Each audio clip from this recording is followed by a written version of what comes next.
Welcome to the Tech Egg. Don't get scrambled. Enjoy the video. In this video, I will explain how to replace your Acura MDX power steering pump. First, ensure you have all the right tools and safety gear ready. Safely lift the front of your vehicle and secure it on jack stands. Then, carefully locate the power steering pump and identify all connected hoses. This preparation is key for a smooth and safe repair process. Let's get started.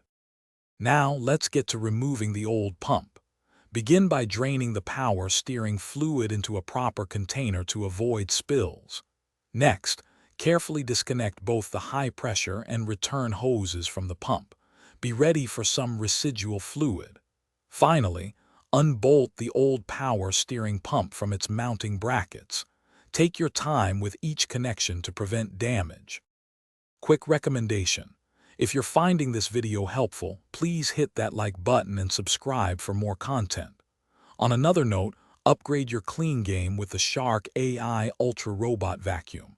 It offers voice control, self-emptying, and is pet-friendly, making your life easier. Check the description for the link and other great deals. Now, let's get back to the video. With the old pump out, it's time for the new one.